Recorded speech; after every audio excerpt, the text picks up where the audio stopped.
And she said, "Mr. Collingsworth, after all this time, you've been incarcerated 5 years now." She said, "Don't you think you can, stay sober in the free world?" I said, "No, ma'am, I don't." I said, "I'm really scared that I'm gonna relapse again and come back." I said, "This is my 3rd time to prison on the same crime, but yet every time I get out, somehow or another I relapse, I make the bad decisions, and I end up, back in prison. I don't ever wanna come back to prison again." And she says, "Well, what makes you think that the Kyle unit's the answer?" I said, "Because it's behavior modification. It's gonna train me to think differently. It's gonna teach me to recognize my thinking errors. It's gonna change me."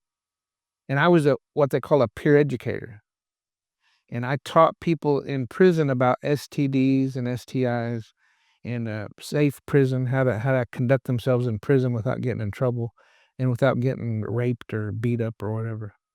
So she approved me to go to the Kyle unit, which was therapeutic community, but she also put something in my file because they made me a education coordinator, and what that meant was I had to teach people how to stay sober, and I thought to myself, "My God, I don't know how to stay sober. How am I gonna teach people how to stay sober?" But I had a book, and the book was about therapeutic community. I had been studying on it, and in the book, it said that it was a game, and it gave all the rules to the game, and it told us what we were supposed to do to play this game. And the theory behind therapeutic community was after you play the game for so long, it forms different habits. It makes you think differently.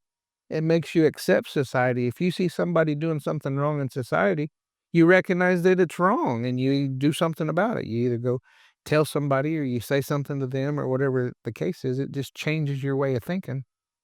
And so I presented that idea to all the guys in therapeutic community, and I said, "Hey, man, look, I got this book, and this book said that this place is designed to be a game."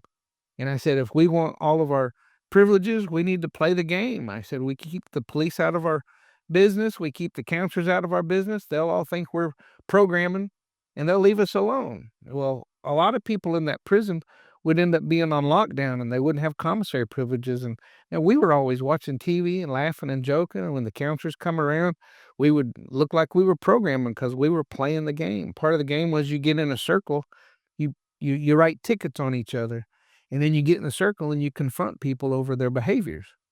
Well, we would wink at each other and we'd laugh and we'd talk smack in the circle. And what the guys didn't realize that it works. After you play the game for so long, it becomes second nature. You automatically see people doing wrong. You recognize their behaviors in you, and you start changing your behaviors because you don't want to be like that guy or whatever, you know. And I got out of therapeutic community in 2011, but they made me go to a halfway house. And I think by the time I got out of the halfway house, it was probably 2012 before I finally got out. But life's been different since then. Life's been a lot different.